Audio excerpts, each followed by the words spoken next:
여러분은 밥상머리에서 어떤 얘기들 나누셨나요? 우선은 평창 동계올림픽 볼거리가 워낙 풍성했고 또 정치권은 설 직전에 바른미래당하고 민주평화당이 출범하면서 지방선거 구도엔 어떤 영향이 있을까 이런 큰 관심사도 있었죠. 자, 여러분 집안의 민심은 어땠는지 문자를 좀 받으면서 오늘 진행하겠습니다. 여러분이 파악한 그 지역의 민심, 여러분 집안의 민심 보내주시고요. 그 사이에 정치권이 읽은 민심 직접 들어보죠. 5개 당을 모두 연결하면 좋겠습니다만 시간상 오늘은 1, 2, 3당까지 연결을 하겠습니다. 먼저 여당 갑니다. 더불어민주당 박용진 원내부대표 연결을 하죠. 박용진 의원님 안녕하세요. 예, 명절 잘 보내셨어요? 아이고 저는 잘 보냈습니다. 새해 복 많이 받으시고요. 예, 새해 복 많이 받으세요. 여당이 느끼는 설 민심 뭐라고들 하시던가요? 원래 그 설 끝나면 국회의원들한테 이 정치인들한테 물어보잖아요. 설 민심. 예. 그거 다 아전 인수예요. 다 좋을 대로 해석하는 겁니까? 그럼요. 다 좋을 대로 해석하는 거라서 제가 말씀드리면 그거는 여당에서 볼 때 그렇게 됐으면 하는 바람을 많이 섞는구나 이렇게 느끼시면 될 것 같고요. 감안하고 듣겠습니다. 예. 일단 대통령과 정부에 대해서는 여전히 기대와 응원이 더 많았어요. 왜냐하면 평창올림픽에 여러 악재가 사실은 있었거든요. 예.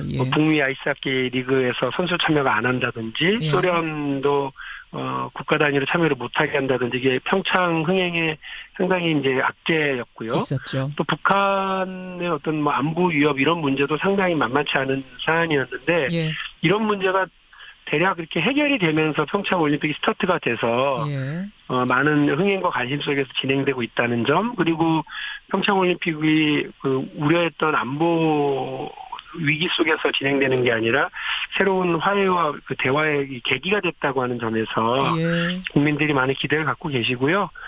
그래서 한반도 운전자론을 가지고서 이 문제를 다 컨트롤하겠다고 했던 대통령의 그런 계획과 다짐이 잘 진행되고 있는 것 같아서 국민들께서는 아직 많은 기대와 응원을 해주고 계시는 것 같습니다. 그런 부분. 운전자론, 한반도 운전자론 잘하고 있다. 평창올림픽 잘하고 있다. 기대와 응원이 더 많은 민심이었다.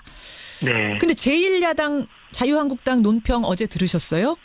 네, 들었어요. 민심이 문재인 정권을 떠나고 있다는 걸 피부로 느끼는 설이었다. 이렇게 야당은 파악했다고 하는데요. 자유한국당은? 제가 말씀드렸잖아요. 아전인수 시간이라고. 그러니까 근데 제가 볼 때 자유한국당은 이 아전인수를 넘어서서 자기 최면을 거는 수준인 것 같고. 무슨 말씀이세요? 자기 최면 수준이다? 이게 지금 모두가 평창올림픽 성공을 바라는데 이 평양올림픽이라고 자기들이 만들어 놓은 그 프레임에 스스로가 갇혀가지고요. 진짜로 평양올림픽이 되길 바라는 푸닥거리하는 수준으로 보여요. 그래서 저는 원래 야당이 국민들의 관심과 애정이 모이는 그쪽에 더 열심히 가서 응원도 하고 또 자기들 이 평창올림픽 성공을 해서 뭘 하고 있는지를 잘 홍보도 하고 그러셔야 되는데 사실 거의 안 보입니다. 이 응원하는 물결 속에서 자유한국당 안 보이고요. 평창올림픽 성공을 위한 국회 차원의 노력에도 보이지 않고 오히려 이제 이런 악담만 들어놓으시니까 국민들은 성공하라고 바라고 있는 평창올림픽을 평양올림픽이다라고 푸닥거리를 해버리시면 푸닥거리하는 수준이다. 아전인수다. 뒤에 정태욱 대변인 나오시거든요. 정태욱 의원. 제가 그 부분은 좀 질문 드리도록 하고. 네, 그래 주세요. 이제 설 지나고 올림픽 끝나고 나면 정치권의 지방선거 모드로 접어듭니다. 민주평화당, 바른미래당까지 공식 출범을 하면서 사실은 새로운 다당 체제로 이제 재편이 됐습니다. 이 정치판, 정치 구도에 대한 민심은 어떻게 읽으셨어요? 일단 정치권의 이합 집산에 대해서 국민들이 기본적으로 좋아하진 않으세요. 그리고 왜냐하면 자기들의 이익을 중심으로 움직인다고 생각하시기 때문에 지금 이 상황을 이합 집산으로 보고 계신다. 바른미래당과 민주평화당을 그렇게 보시는 것 같고요. 다만 정치적으로는 몇 가지 포인트가 있죠. 그동안은 국민의당이라고 하는 제3당 프레임에 갇혀서 여당이 하는 일에 무조건 반대하거나 가운데서 줄타기만 하려고 있었던 그 자세에서요. 한 18분 정도가 지금 민주평화당으로 나오셔서 그분들은 적어도 대북 정책과 관련해서는 한반도 평화와 관련해서는 여당이 맞고 또 김대중 노무현 정부의 이 대북 정책 계속 계승하겠다라고 하는 입장이시기 때문에 적어도 무조건 반대라고 하는 측면에서는 좀 벗어나서 합리적인 논의가 가능하겠다라고 하는 이런 기대가 있고요. 그리고 아마 그 뭐 중도 보수 이렇게 보는데 예. 그 바른미래당도 그 자유한국당과는 다른 차별성을 보여야 되기 때문에 무조건 반대의 프레임, 악다군이 쓰는 것처럼 보이는 그런 푸닥거리 야당의 모습은 아닐 거라고 기대를 해요. 그런 면에서 합리적인 국회 운영이 가능할 수도 있다. 여당으로서 더 그런 부분에 좀 노력을 하도록 하겠습니다. 이거 뭐 목표니까 박용진 의원님 편하게 말씀하셔도 되는데요. 17개 광역단체장 가운데 한 몇 곳 정도를 지금 민주당은 목표로 삼고 있어요. 공식적으로 9+알파. 그렇죠. 플러스 알파. 예. 공식적으로는 그렇고 비공식적으로는 뭡니까 그럼?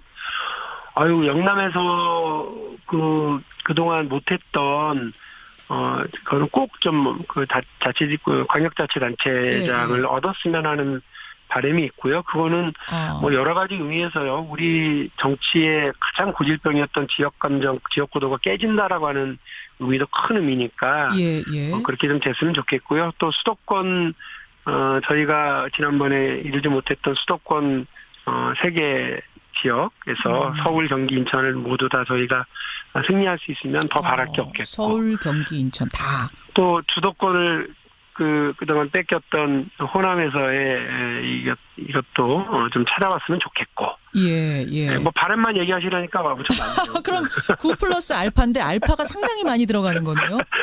그렇죠? 욕심이니까요. 역시 지금 광역단체장 중에서 서울시장 가장 관심 높은 곳은 서울시장인데 여기 민주당 수성이 가능하리라 보십니까? 자체적으로는? 지금으로서는 그렇게 보죠. 그러나 선거라고 하는 건 또 국민 민심이라고 하는 건 절대 장담해서는 안 되거든요. 특히나 저희가 치열한 경선을 치러야 되는데 이게 국민들 보시기에 서울 시민들 보시기에 아이고 예쁘다 잘한다 이렇게 하실 건지 아니면 내부 경선을 통해서 눈살찌 뿌리는 일이 벌어지게 되면 서울 장담할 수 있다. 저 그렇게 생각하지 않고요. 내부에서 잡음이 발생하면 수성 쉽지 않을 거다. 네, 그게 첫 번째. 두 번째로는 또 야당이 단일화 프레임을 작동시킬 수도 있다고 봐요. 지금 바른미래당은 안철수 전 대표 등판론이 나오고 있거든요. 예, 그렇습니다. 그래서 어쨌든 이기고 보자 프레임에 이제 시작이 되면 자유한국당과 바른미래당 중심으로 해서 야당 후보들 간의 이합집산이 이루어질 수 있고요. 또 어떻게 보면 색깔이 비슷한 정의당에서 또 서울시장 후보를 내게 되면 개혁적인 진영에서는 표의 분산 효과가 나타날 수도 있기 때문에 이런 면에서 또 지금 나타나는 지표를 가지고 서울시장은 우리 거 이렇게 알겠습니다. 생각할 수는 없다. 알겠습니다. 그래서 끝까지 긴장 늦춰서는 안 된다 이렇게 생각하고 있습니다. 여기까지 설민심 박용진 의원의 아까 아전인수식이라고 하셨는데 감안하고 들었습니다. 여기까지 말씀 듣죠. 고맙습니다. 네, 새해 복 많이 받으십시오. 복 많이 받으십시오. 민주당 먼저 만나봤습니다. 이어서 제1야당으로 가겠습니다. 자유한국당 정태욱 대변인 만나보죠. 정태욱 의원님 안녕하세요. 예, 설 잘 쉬셨어요? 저 설거지도 열심히 하고 잘 먹고 돌아왔습니다. 설민심 어떻게 파악하셨어요, 자유한국당은? 정치적인 걸 떠나가지고 명절 분위기가 많이 활력이 떨어졌다는 느낌을 많이 가지고 있습니다. 그러니까 보통 명절이 되면은 거리에 차나 사람이 많이 다니고 극장 같은데 색동옷을 입은 사람이 다니는데 그런 것이 많이 줄어들었다는 느낌을 가집니다. 활력이 그 원인이 있겠느냐? 최저임금제라고 굳이 이야기는 하지 않겠습니다만 어쨌든 중소자영업자나 소상공인들이 이 생활이나 이제 경영 활동이 상당히 위축되고 있다는 느낌을 좀 가졌고요.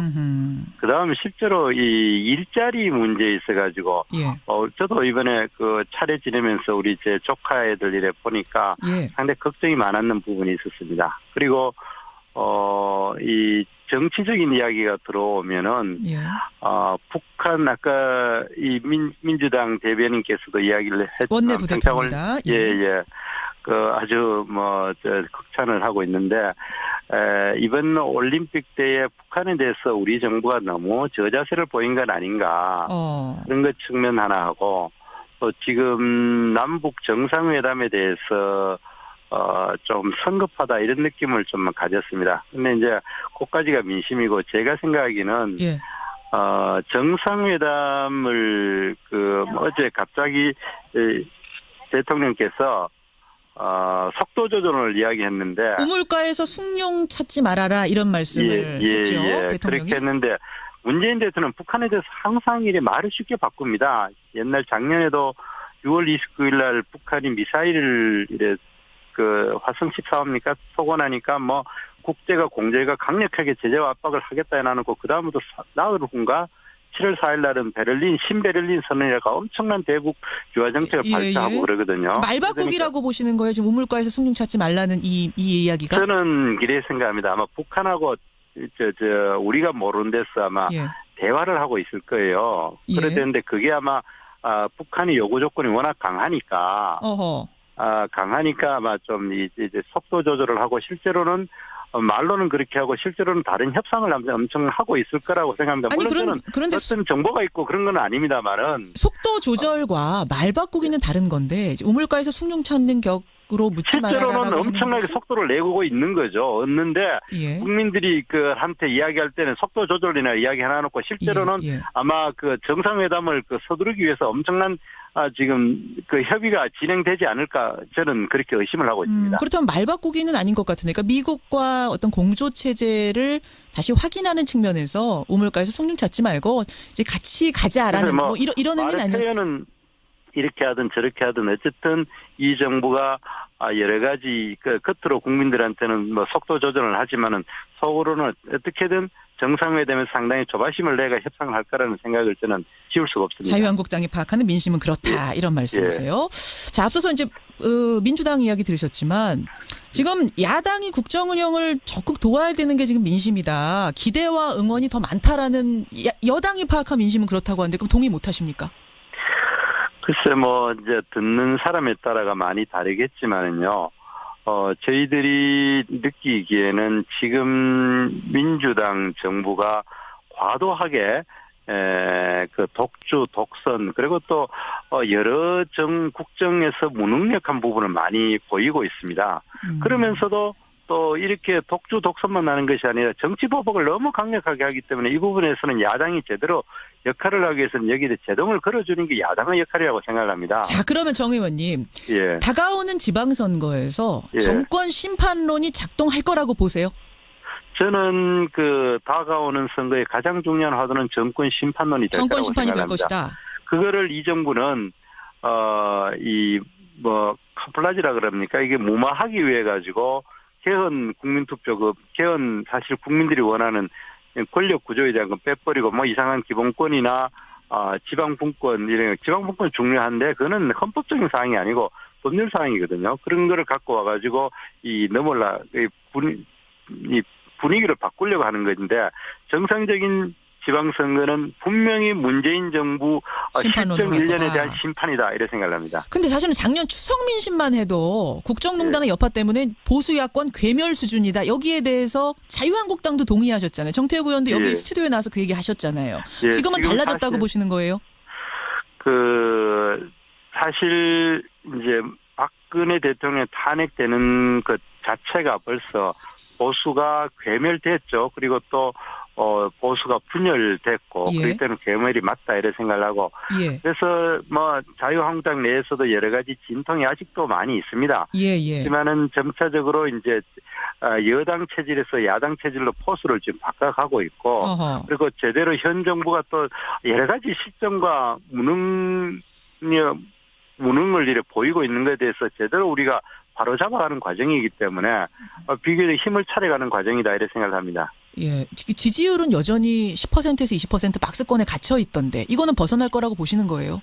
그거는 이렇게 봅니다. 제가 지난 20대 총선 때 그때 당시에 여러 가지 지지율이 보면은 그때 당시 새누리당이 약 한 35% 정도 지지를 받았고 그때 당시 민주당이 약 한 25% 지지를 받았거든요. 그런데 실제로 선거를 해보면은 여야가 지지율은 거의 똑같았습니다. 의석도 한 석 차이였고. 열어봐야 안다. 사전 지지율은 의미 없다. 그런데 지금 우리가 한 20% 아래 위로 이래 왔다 갔다 하는데 약 한 5% 정도만 올라가고 예. 민주당이 지금 40%라는데 한 35% 정도 되면은 예. 막상 지방선거 때 가면은 항상 여당은 여론조사하면 조금 더 나오는 경향이 있기 때문에 알겠습니다. 아마 호각지세를 이루지 않을까 저는 그렇게 생각합니다.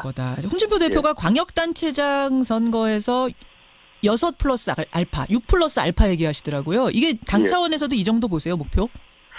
실제로 그렇게 되지 않을까 그런 생각을 합니다. 여러 가지 지금 현재 그 여론조사상으로서는 상당히 불리한 상황이긴 한데 제가 아까 이야기했듯이 현 정부의 무능과 실제가 되면 달라질 거다. 이런 것들이 많이 알겠습니다. 있고 또 막상 정권 심판론으로 가면은 6석 정도는 가능하지 않을까 저는 생각을 합니다. 근데 바른미래당이 창당했거든요. 범보수 진영이 이게 양분되는 거 아니냐. 보수 지지하던 표 갈라지는 거 아니냐. 특히 바른미래당은 합리적 보수, 진짜 보수라면 우리 지지할 거다. 우리가 대안이다. 이런 얘기 하시던데요. 위협적이지 않으세요?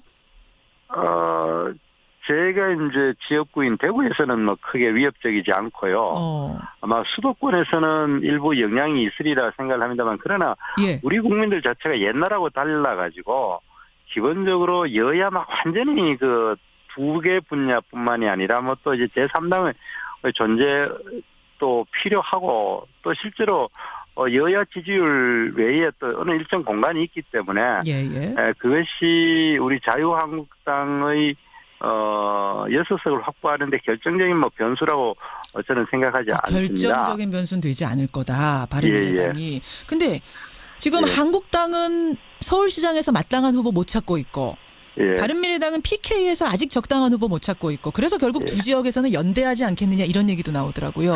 가능성이 지금 있습니까? 우리 자유한국당의 기본 스탠스는 이번 지방선거에서는 선거연대가 없다. 그런 스탠스를 지금 가지고 있습니다. 그러기 때문에 이번에 어떻게 보면 저는 바른미래당을 바라보는 시각에서 이런 시각을 가지고 있습니다. 지난번에 국민의당이 너무 오락가락 했지 않습니까? 우왕좌왕하고. 무슨 협상을 시작할 때는 야당으로 시작해가, 마지막에 가서는 여당 되고, 낮에는 야당하고, 밤에는 여당하고, 이렇게 됐는데, 또 그렇게 되는 것이 지역 민심, 호남이라는 지역 민심 때문에 자꾸 그렇게 갈팡질팡을 했었는데, 이번에 차라리 둘러짝 갈라져가지고 하는 것이 우리 자유한국당의 유불리를 떠나가지고 정당의 바람직한 방향에서는 잘 됐다고 생각을 하고요. 알겠습니다. 그렇지만은 그 바른미래당이 자유한국당과의 제대로 된 야당의 지위를 두고 선의 경쟁을 하는 게 바람직한데 지금 현재 미래당은 보면은 항상 양비론 옛날에 국민의당 했듯이 여당도 싫고 야당도 싫고 이쪽도 잘못했고 저쪽도 잘못했다 이런 양비론 양심으로 가면은 미래가 없다 이런 생각합니다. 없다. 양비론으로 가서 미래가 없다. 조언까지 지금 해주셨어요. 바른미래당 뒤에 나오실 텐데 알겠습니다. 자유한국당이 파악한 민심 여기까지 듣죠. 정태욱 대변인 고맙습니다. 예, 고맙습니다. 이어서 바른미래당 바로 가겠습니다. 바른미래당 사무총장 맡으셨어요. 김관영 의원 연결을 해보죠. 김관영 의원님 안녕하세요. 네, 안녕하세요. 김관영입니다. 13일에 창당했죠, 바른미래당. 네, 그렇습니다. 그럼 아직 일주일도 안 된 거네요, 사실? 네네. 이 줄임말이 뭡니까? 중앙선관위에 지금 등록이 오늘 돼요? 예. 바른미래당을 미래당으로 하면은 안 된다 해가지고 이거 그럼 줄이면 바른당이라고 불러야 되나요? 바른미래당이라고 그냥 불러주십시오. 그냥 풀네임으로 바른미래당. 좋습니다. 바른미래당. 어떻게 이번 설 명절에 밥상머리에 좀 화제가 됐다고 해요? 어떻게 파악하셨어요? 네, 많은 국민들이 관심을 가지고 있는 것 같습니다. 특히 제 지역구인 호남에 가보면 집권을 위해서는 위원 확대가 불가피하고 또 호남만으로도 안 된다. 그렇기 때문에 바른당과 합당하는 것도 필요한데 그 과정에서 분열된 것이 좀 아쉽다라고 하는 그런 말씀을 주시고요. 문재인 정부에 대해서 제대로 잘한 것은 칭찬하지만 제대로 견제할 수 있는 야당이 되어봐라, 잘해봐라라는 그런 격려의 말씀을 많이 주셨습니다. 근데 이제 민주평화당은 호남을 기반으로 한 중도 진보 정당이다. 이런 좀 분명한 색깔이 있는데 바른미래당에 대해서는 아직 명확한 색깔을 모르겠다. 이런 민심도 있더라고요. 민평당에서는 아예 바른미래당을 한국당 이죽대다 이러고 홍준표 대표는 사입이 우파다 이렇게까지 예. 폄하를 하던데 어떻게 답하시겠습니까? 아마 두 당이 저희 당을 좀 두려워하기 때문에 그런 얘기 하지 않는가 싶습니다. 두려워서. 예, 그리고 특히 민평당 같은 경우는 예. 그동안 계속 중도 개혁 정당이다라고 얘기하고 그 안에서 활동하던 분들이 어떻게 갑자기 진보 정당이 됐는지 제가 묻고 싶습니다. 특히 이 호남을 기반으로 한 정당인데요. 예. 이분들이 이제 자꾸 바른미래당을 이 자유한국당하고 붙이면서 이 보수 쪽으로 분류를 하면서 자기들은 진보 쪽이다. 예, 예. 이렇게 이분법적으로 자꾸 분류를 합니다. 보수 쪽 아니에요? 바른미래당? 범보수 아니에요? 그렇지 않죠. 아니에요? 저희가 그럼요. 중도개혁정당을 저희가 명확히 지향하고 있고요. 이번에 의석을 보더라도 지금 21석 9석인데요. 저희 당 안에 과거에 지금 가장 진보적이 당내에서 과거 국민의당에서 진보적으로 평가되고 있는 최이배 의원이라든가 권은희 의원이라든가 이런 분들이 다 저희 당에 그대로 계십니다. 국민의당에서 21분 가셨고 바른정당에서 9석이니까 그렇군요. 민평당에서는 자꾸 이 현재 호남에 인기 있는 민주당의 그 그늘 안에 있으면서 오히려 바른미래당을 자꾸 자유한국당하고 붙이려고 해가지고 거기서 호남에서 표를 득표하려는 그런 전략이 아닌가 싶은데요. 이건 실제로 호남에서 여론조사를 해봐도 저희가 뭐 민평당보다 바른미래당이 높게 나오는 여론조사가 많이 나오고 있습니다. 알겠습니다. 한국당 이중대 사이비 우파 이거 다 말 안 된다. 우리는 중도 개혁파다. 이 말씀. 바른미래당 김관영 사무총장. 그나저나 정당에게는 제일 중요한 이벤트가 선거입니다. 선거를 통해서 국민 선택 받고 그 힘으로 정치를 해나가는 건데 신생 정당한테는 더 중요하잖아요. 더 절실하죠. 일단 광역단체장 후보를 17개 전 지역에서 다 내겠다. 이 공식적인 겁니까? 이 얘기는? 네. 저희가 17개 저희 다 내려고 생각하고 있고요. 가능합니까? 가능하다고 저는 생각합니다. 가능한 거하고 또 당선되는 건 다른 문제인데 김관영 의원님. 다르죠. 의미 있는 승리의 기준을 그럼 어느 정도 잡고 계세요? 저는 광역단체장 저희가 3석에서 4석 정도는 얻는다고 하고 또 전국 지지율 이번에 25% 이상 얻는다고 하면 저희들 의미 있는 선전이라고 보고요. 전국 정당 지지율이 만약에 30% 가까이 된다고 하면은 그리고 2등으로 된다고 하면은 대단히 성공적이라고 생각합니다. 안철수 전 대표가 서울시장을 좀 띄워줘야 되지 않겠는가? 지금 말씀하신 3, 4 플러스 알파가 되려면 안 전 대표의 서울시장 등판론은 이거는 불가피한 거다라는 여론 나오고 있죠, 당 안에서. 저희 당에서 안철수 후보의 서울시장 등판론을 요구하는 목소리가 높아지고 있는 것이 사실입니다. 사실이죠. 예. 안 전 대표가 마음의 준비를 좀 하고 있답니까? 그쪽에 답은 옵니까? 아직 명확한 답은 하지 않으셨고요. 안 대표께서는 여러 가지 가능성을 놓고 고민하고 계신 것으로 알고 있습니다. 고민 중. 김관영 의원 개인적으로 나가셔야 된다 생각해요? 하세요? 어떻게 생각하세요? 저는 나가시는 것이 당을 위해서 본인이 그동안 헌신해오고 노력한 그런 일관된 메시지와도 맞지 않는가 싶고요.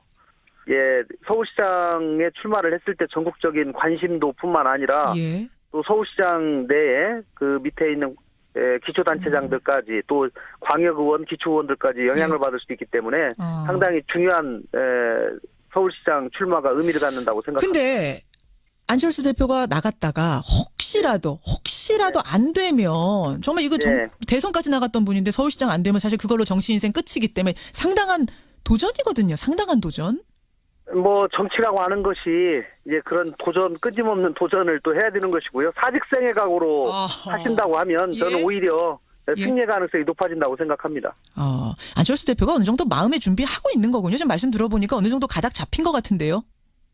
가닥을 잡혔다기보다는 많은 가능성을 놓고 고민하시는데요. 특히 당 창당 이후에 그 지방선거가 가까이 오면서 그 출마에 대한 요구가 높아져 가고 있는 건 사실이기 때문에 또 안 대표가 일관되게 당에서 어떤 결정이라도 하고 결정을 해주면 따르겠다라고 말씀을 하셨기 때문에 그쪽으로 사실상은 가고 있는. 알겠습니다. 바른미래당. 짧은 질문인데 이거 마지막으로 드릴게요. 아까 전에 국민의당에서 21석 가고 바른정당에서 9석 갔기 때문에 우리는 우파 아니다, 범보수 아니다라고 하셨어요. 예. 그런데 예. 남북 관계를 바라보는 시각 이런 데 대해서는 두 정파가 그러니까 이제 갈라져서 이제 합친 두 정파가 다른 생각을 갖고 있지 않느냐. 여기에 대해서 어떻게 생각을 모을 것이냐. 이거 많이들 궁금해하십니다. 어떻습니까? 네. 아무래도 생각이 다른 두 정파가 모인 것이 사실이고요. 예. 그렇다고 하면 남북 관계에 관해서도 치열한 내부 토론을 통해서 이제는 하나된 목소리를 내는 것이 필요하다고 생각합니다. 사실 아직은 하나 안 됐죠.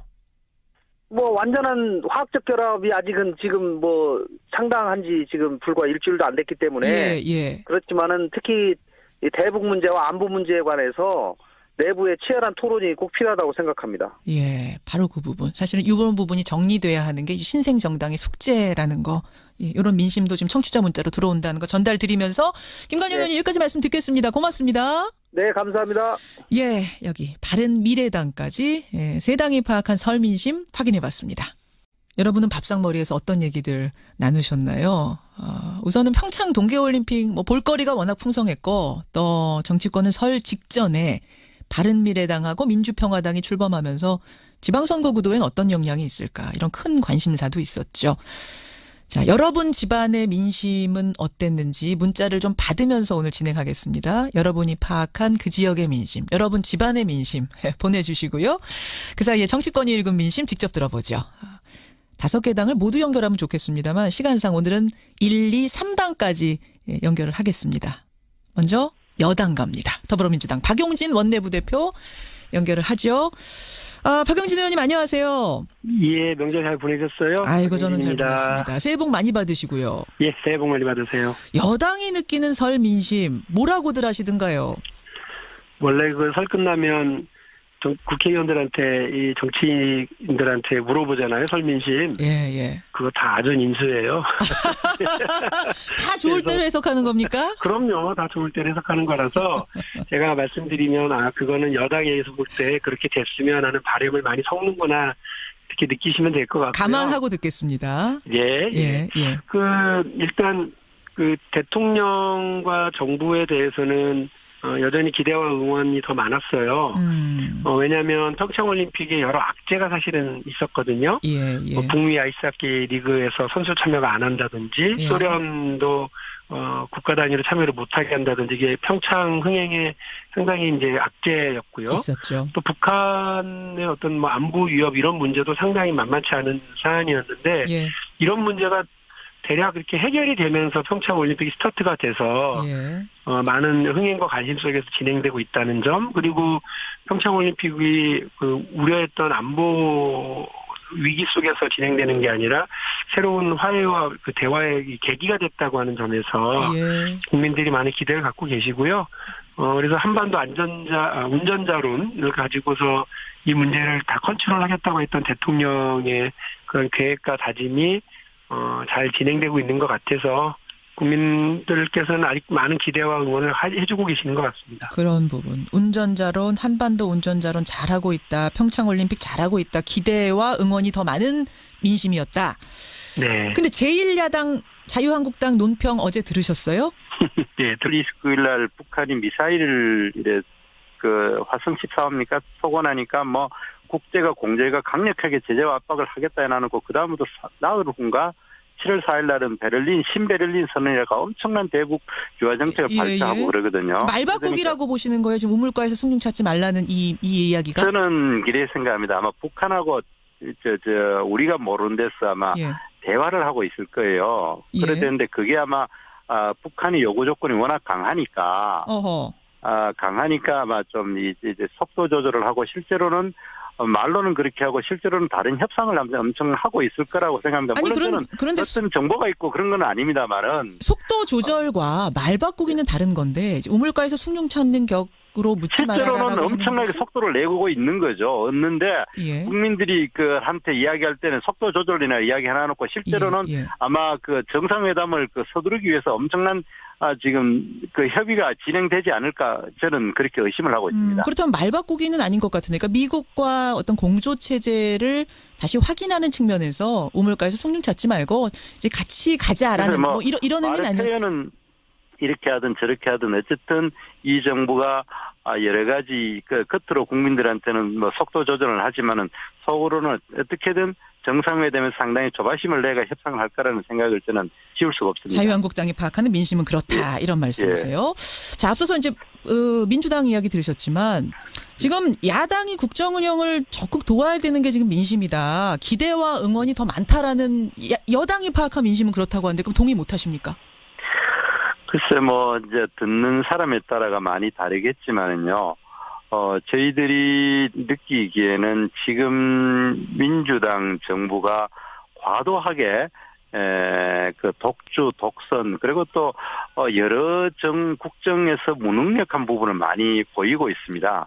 그러면서도 또 이렇게 독주, 독선만 나는 것이 아니라 정치 보복을 너무 강력하게 하기 때문에 이 부분에서는 야당이 제대로 역할을 하기 위해서는 여기에 제동을 걸어주는 게 야당의 역할이라고 생각을 합니다. 자, 그러면 정 의원님. 예. 다가오는 지방선거에서 예. 정권 심판론이 작동할 거라고 보세요? 저는 다가오는 선거의 가장 중요한 화두는 정권 심판론이 될 거라고 생각합니다. 정권 심판이 될 것이다. 그거를 이 정부는 카플라지라 그럽니까? 이게 무마하기 위해 가지고 정의당에서 또 서울시장 후보를 내게 되면 개혁적인 진영에서는 표의 분산 효과가 나타날 수도 있기 때문에 이런 면에서 또 지금 나타나는 지표를 가지고 서울시장은 우리 거 이렇게 알겠습니다. 생각할 수는 없다. 알겠습니다. 그래서 끝까지 긴장 늦춰서는 안 된다 이렇게 생각하고 있습니다. 예, 여기까지 설민심 박용진 의원의 아까 아전인수식이라고 하셨는데 감안하고 들었습니다. 여기까지 말씀 듣죠. 고맙습니다. 네, 새해 복 많이 받으십시오. 복 많이 받으십시오. 민주당 먼저 만나봤습니다. 이어서 제1야당으로 가겠습니다. 자유한국당 정태욱 대변인 만나보죠. 정태욱 의원님 안녕하세요. 예, 설 잘 쉬셨어요? 저 설거지도 열심히 하고 잘 먹고 돌아왔습니다. 설민심 어떻게 파악하셨어요, 자유한국당은? 정치적인 걸 떠나가지고 명절 분위기가 많이 활력이 떨어졌다는 느낌을 많이 가지고 있습니다. 어허. 그러니까 보통 명절이 되면은 거리에 차나 사람이 많이 다니고 극장 같은데 색동옷을 입은 사람이 다니는데 그런 것이 많이 줄어들었다는 느낌을 가집니다. 활력이 그 원인이 있겠느냐? 최저임금제라고 굳이 이야기는 하지 않겠습니다만 어쨌든 중소자영업자나 소상공인들이 생활이나 경영 활동이 상당히 위축되고 있다는 느낌을 좀 가졌고요. 그다음에 실제로 이 일자리 문제에 있어가지고 저도 이번에 차례 지내면서 우리 제 조카 애들 이래 보니까 상당히 걱정이 많았는 부분이 있었습니다. 그리고 이 정치적인 이야기가 들어오면은 북한 아까 이 민주당 대변인께서도 이야기를 했지만 원내 부대표입니다. 아주 극찬을 하고 있는데 이번 올림픽 때에 북한에 대해서 우리 정부가 너무 저자세를 보인 건 아닌가 그런 것 측면 하나 하고 또 지금 남북 정상회담에 대해서 좀 성급하다 이런 느낌을 좀 가졌습니다. 근데 이제 그까지가 민심이고 제가 생각하기는 정상회담을 어제 갑자기 대통령께서 속도 조절을 이야기했는데 우물가에서 숭늉 찾지 말아라 이런 말씀을 했죠. 대통령이. 그렇게 했는데 문재인 대통령은 북한에 대해서 항상 이래 말을 쉽게 바꿉니다. 옛날 작년에도 6월이었어요. 민심이 문재인 정권을 떠나고 있다는 걸 피부로 느끼는 설이었다. 이렇게 야당은 파악했다고 하는데요. 자유한국당은? 제가 말씀드렸잖아요. 아전인수 시간이라고. 그러니까 근데 제가 볼 때 자유한국당은 이 아전인수를 넘어서서 자기 최면을 거는 수준인 것 같고. 무슨 말씀이세요? 자기 최면 수준이다? 이게 지금 모두가 평창올림픽 성공을 바라는데 이 평양올림픽이라고 자기들이 만들어 놓은 프레임에 스스로가 갇혀가지고요. 진짜로 평양올림픽이 되길 바라는 푸닥거리하는 수준으로 보여요. 그래서 저는 원래 야당이 국민들의 관심과 애정이 모이는 그쪽에 더 열심히 가서 예. 응원도 하고 또 그 자기들이 이 평창올림픽 성공을 해서 뭘 하고 있는지를 잘 홍보도 하고 그러셔야 되는데 사실 거의 안 보입니다. 이 응원하는 물결 속에서도 자유한국당 안 보이고요. 예. 평창올림픽 성공을 위한 국회 차원의 노력에도 보이지 않고 오히려 이제 이런 악담만 들어놓으시니까 국민들은 알겠습니다. 성공하라고 바라고 있는 평창올림픽을 평양올림픽이다라고 그 푸닥거리를 해버리시면 푸닥거리하는 수준이다. 아전인수다. 뒤에 네. 정태욱 대변인 나오시거든요. 정태욱 의원. 제가 그 부분은 좀 질문 드리도록 하고. 네, 그래 주세요. 이제 설 지나고 올림픽 끝나고 나면 정치권의 지방선거 모드로 접어듭니다. 민주평화당, 바른미래당까지 공식 출범을 하면서 사실은 새로운 다당 체제로 이제 재편이 됐습니다. 이 정치판, 정치 구도에 대한 민심은 어떻게 읽으셨어요? 일단 그 정치권의 이합 집산에 대해서 국민들이 기본적으로 좋아하진 않으세요. 그리고 왜냐하면 자기들의 이익을 중심으로 움직인다고 생각하시기 때문에 지금 이 상황을 이합 집산으로 보고 계신다. 바른미래당과 네, 민주평화당을 그렇게 보시는 것 같고요. 다만 그 정치적으로는 몇 가지 포인트가 있죠. 그동안은 국민의당이라고 하는 제3당 프레임에 갇혀서 그 여당이 하는 일에 무조건 반대하거나 가운데서 줄타기만 하려고 있었던 그 자세에서요. 한 그 18분 정도가 지금 그 민주평화당으로 나오셔서 그분들은 적어도 대북 정책과 관련해서는 한반도 평화와 관련해서는 그 여당이 맞고 또 김대중 노무현 정부의 이 그 대북 정책을 계속 계승하겠다라고 하는 입장이시기 때문에 적어도 무조건 반대라고 하는 측면에서는 좀 벗어나서 합리적인 논의가 가능하겠다라고 하는 이런 기대가 있고요. 그리고 아마 그 뭐 중도 보수 이렇게 보는데 그 바른미래당도 그 자유한국당과는 다른 차별성을 보여야 되기 때문에 무조건 반대의 프레임, 악다군이 쓰는 것처럼 보이는 그런 푸닥거리 야당의 모습은 아닐 거라고 기대를 해요. 그런 면에서 합리적인 국회 운영이 가능할 수도 있다. 여당으로서 더 그런 부분을 좀 노력을 하도록 하겠습니다. 이거 뭐 목표니까 박용진 의원님 편하게 말씀하셔도 되는데요. 17개 광역단체장 가운데 한 몇 곳 정도를 지금 민주당은 목표로 삼고 있어요. 공식적으로 9+알파. 그렇죠. 9+알파. 공식적으로는 그렇고 비공식적으로는 뭡니까 그럼? 영남에서 그동안 못했던 그거는 꼭 좀 그 광역자치단체장을 얻었으면 하는 바람이 있고요. 그거는 뭐 여러 가지 의미에서요. 우리 정치의 가장 고질병이었던 지역 감정, 지역 구도가 깨진다라고 하는 의미도 큰 의미니까 그렇게 좀 됐으면 좋겠고요. 또 수도권 저희가 지난번에 이루지 못했던 수도권 3개 지역에서 서울, 경기, 인천을 모두 다 저희가 승리할 수 있으면 더 바랄 게 없겠고. 서울, 경기, 인천 다. 또 주도권을 그동안 뺏겼던 호남에서의 이것도 좀 찾아왔으면 좋겠고. 뭐 바람만 얘기하시라니까 무척 많네요. 그럼 9+알파인데 알파가 상당히 많이 들어가는 거네요. 그렇죠?